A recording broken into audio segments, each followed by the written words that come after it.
You got the chance to see Shohei Ohtani again. We saw him in Seattle. Mm-hmm. You get a chance to see him in Anaheim again. And I'm now even more locked in after watching him standing next to him in the dugout, seeing the size of this man. How crazy do you think the trade deadline hoopla is going to be for Shohei?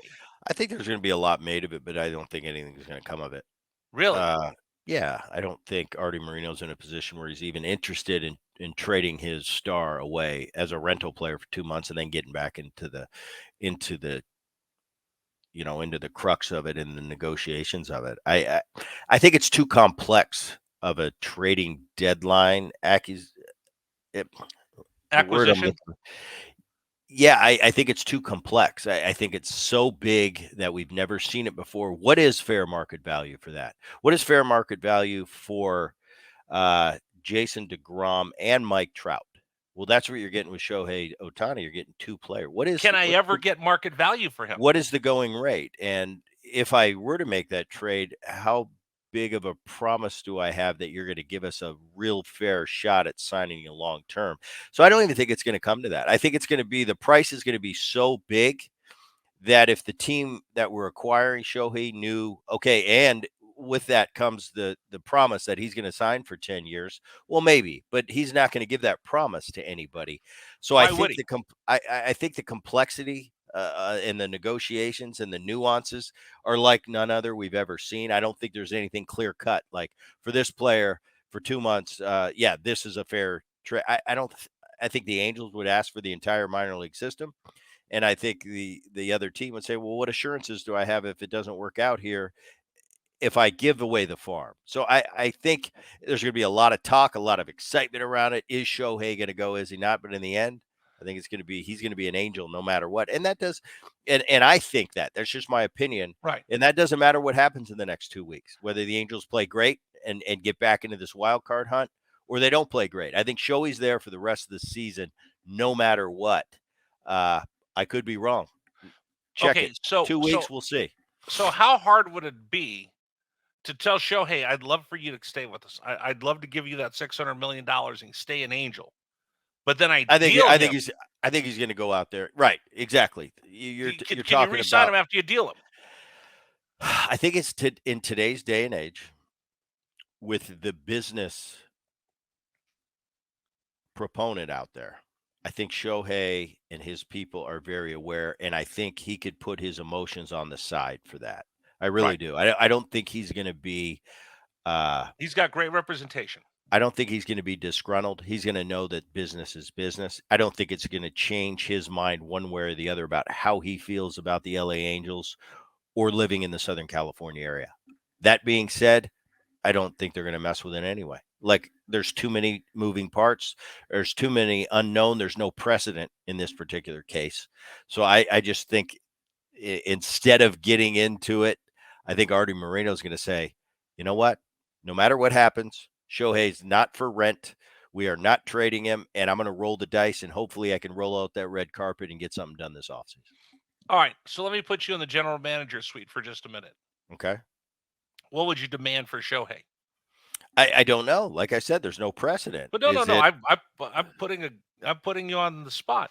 I got to How have a great young. I've got to have like a Julio Rodriguez type right? player, young. I need a Fernando Tatis. Correct. And he's a part of the deal. But I also Just need a part. right. I also need your best minor league prospect, Right. and your seventh best prospect. So I'm going to ask for the world. This is Shohei Ohtani. This is someone that we've never seen before. Because I'm getting two players in one. You're getting the best one of the best pitchers in the world, and a man leading the league in home runs, on pace to hit 60. We've never talked about anything like this before. So as a GM, I'm going to ask for the world and see what that tree shakes out.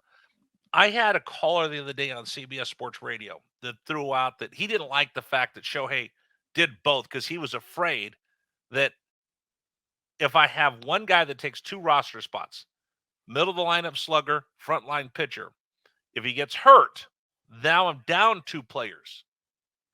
Do you buy that? I didn't buy it, but he was trying to sell it to me as hard as he could. I think that's a good point. I think that's a good point. Part of me, eh, I'm in amazement of what I'm seeing. Yeah. But part of me, as the Because this is as close to being a fanboy as I've ever seen you. yeah, because I'm amazed, but also a part of me that uh, I don't know, the cynic in me says it's almost too good to be true. Right. It's almost how long can this continue on? It's too good to be true. He can't be this good of a hitter, this good of a base runner, this good of a pitcher. Something's got to go wrong. It's too good to be true. We've never seen it before. There's a reason we've never seen it before. That's the cynic side of me. So getting two players, I understand that, guys. You kind of hedge your bet. You're paying 30 million for a great hitter and 30 million for a great pitcher. Shohei, he breaks, there's 60 million gone. Right. So I understand that. And how long can you keep it up? And in 7 years from now, when Shohei's 34, 35 years old, is it reasonable to think he can continue to pitch at this level and hit at this level? And I think he set the bar so high that in our world, in the Twitter world, in the talk show world, if Shohei, say in 2 or 3 or 4 years from now, is just a 25 home run guy, 80 RBI guy, 275 guy, and a number 2 or a number 3 starter, uh, they're going to act like he has just fallen off the biggest cliff in the world and he is a horrible player. That's not the case. He has just set the bar so high that it's going to be tough. It's an unbelievable thing he's doing. It's an unbelievable world he's living in. But when he starts to go down, oh, what happened to him? What happened to him? He's just doing it at a world-class level now, like He's normal come back to people. the He's he's come not a back to the regular league. right. If anything short of a superhero, because he set the bar so high, is going to be a letdown for the average fan. And not that they're doing it on purpose. It's just the bar's been set that high. Can I go? I'm going to go take you down this little rabbit hole if you don't mind, because we're talking about Shohei Ohtani. So I did 2 shows last weekend on CBS, uh, on the national radio network about Shohei, and I was just like, this guy's incredible. We've never seen this before, and I think we don't understand what we're seeing. And one of the topics I was going to get to, I didn't get to, so I'm going to do it when I'm on next week. Is what do you think we would have been saying about Babe Ruth if we would have seen him with our own eyes in real time? Well, I think that was the beginning. It was different. 100 years hadn't gone by. 120 years, 130 years hadn't gone by of Major League Baseball. What would Twitter say about Babe Ruth if we were living in the moment? Who's this fat guy eating hot dogs, smoking Right. cigars, drinking And beer? he's out homering other entire teams. So Right. I think he would be the lovable. He would be beloved. He would be John Daly of today. John Would Daly there is beloved. would there be haters? Only in his heyday. Right. Would there be haters? Would there Of be course, like, there's oh, always I got to can't be. stand him? There's always got to be. But I would say Babe, obviously I never met him, seems like the lovable character, seems like the John Daly, seems like the Charles Barkley. And I don't mean just from this is the greatest player in the world. And he also happens to live life like John. I think that's a pretty endearing quality to people. So I think for the most part, Babe Ruth playing in a modern day Twitter society, I think would be loved around the globe. See, I disagree. I think on Facebook they would love him. Instagram they love him. On Twitter it's so toxic. I think people would complain. Look at this fat guy. Look at this. I think people would find reason to bash Babe Ruth if he were alive and playing today, or we I had don't think Twitter way back then. I don't think on the big scale they would. You really, I Now don't know. I'm sure there's detractors everywhere. Haters gonna hate. Right. You can find a detractor to anybody. So Haters gonna hate, hate, hate, hate, hate. Who needs Shohei the worst? If someone were to open up the vault, so I did this as well on the network. Yankees. We did where would Shohei play and where would he make the most impact? Yankees? He's going to make the most impact anywhere. He changes the dynamic for the San Francisco Giants, who are right now in a playoff spot. And we didn't expect it. We expected the Padres. We expected the Dodgers. The Dodgers are there. The Padres are very disappointing thus far in the season. He would change the complexity of the Giants clubhouse. He's pretty much going to change any clubhouse by him walking in there. Toronto Blue Jays, I don't think that's a viable landing spot for him. But of course, he would change that. I don't think there's a team in contention right now that he doesn't change uh, them going from one of the best teams in the game to World Series favorites. I think any of the contenders at the top right now that you're looking at, the Atlanta Braves, the Tampa Bay Rays, the Texas Rangers, the Houston Astros, name some other teams. He changes the dynamic. Shohei goes to any one of those teams I just named, they're automatically the World Series in Vegas line, Right. World Series favorites to win it. In Boone's Whoever he Boone's mind, whoever he goes to, whoever he goes to. do you agree with that? And would it be Boone approved? Get Any of him those teams he goes to, yeah. Right now, if you're going to ask me, I'm going to say the Atlanta Braves to me are if I had to put my best money team in down, you baseball. force me, gun to my head. I'm putting my money on the Atlanta Braves. Second, I'm going to put my money on the Tampa Bay Rays. Third, I'm going to put it on the Texas Rangers. But if any one of those teams gets Shohei, that switches and they become the favorite. Who needs him the worst though, in order to overtake the Braves? Do the Braves need him to hold everybody else off? Do the The Yankees Braves need need him? the Braves need him least out of all those teams I've named. Okay. I mean, put him on the Baltimore Orioles.